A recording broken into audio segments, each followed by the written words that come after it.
Personally, I'm a huge fan of martial arts and their cultural backgrounds. So naturally, I was interested in getting to know all of the different martial arts around the globe. This channel is dedicated to explore these different martial arts with you and to explain the roots and traditions.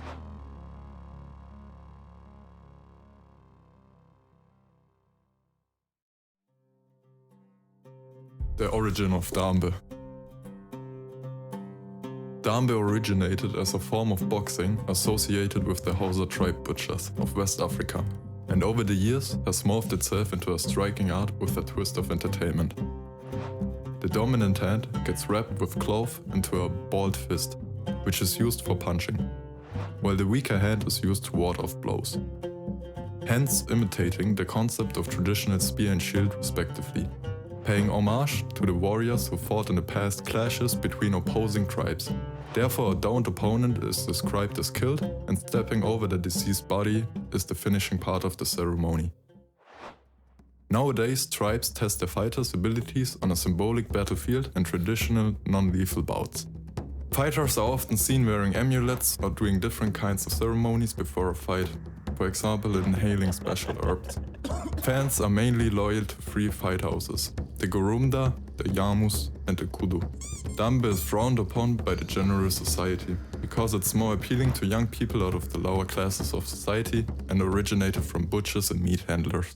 Even though Dambe fighters can earn up to 15 times the country's minimum wage, which is contradicting for Western standards, where you usually automatically gain prestige with the increase of wealth. Adding to it, some of the fighters also get free housing and medical care. But considering all, you still have to differentiate between village events and city tournaments. While athletes out of the village usually fight to represent their village and family, fighters out of the city rather fight for prestige and wealth. The rule set of Dambe. The rules slightly vary from villages to cities, but the main goal in every Dambe match is to deliver a single blow that causes any part of the opponent's body to touch the ground. Kicks are allowed but rarely seen.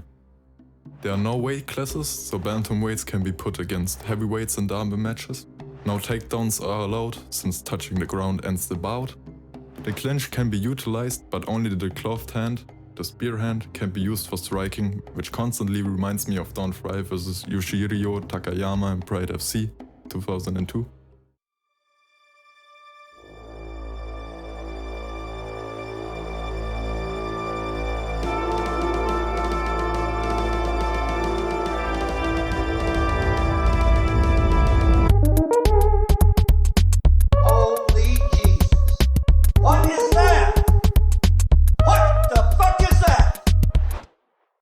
Matches are scheduled for 3 rounds that last 3 minutes per round. A round ends when there's a long period of inactivity, a boxer's hand binding becomes loose, or either fighter voluntarily breaks his fighting stance.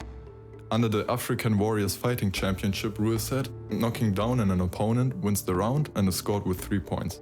Knocking an opponent out of the arena is scored with 1 point but doesn't end the round. The bout is won by knocking out your opponent, winning 2 rounds, or by points. The risk factors of Dambe. Compared to the traditional boxing in the States or to mixed martial arts, I would consider the sport of Dambe rather dangerous. You can quickly realize that at the village event, there's no medical staff present. Also, athletes as well as spectators got no medical education. For example, they are picking up knocked out fighters instead of getting them into the lateral position, therefore increasing the risk of long-term damage, such as CTE. But in comparison, there are barely any cuts or broken bones, apart from some broken ribs and jaws here and there. So I personally would consider it as one of the more dangerous forms of martial arts out there.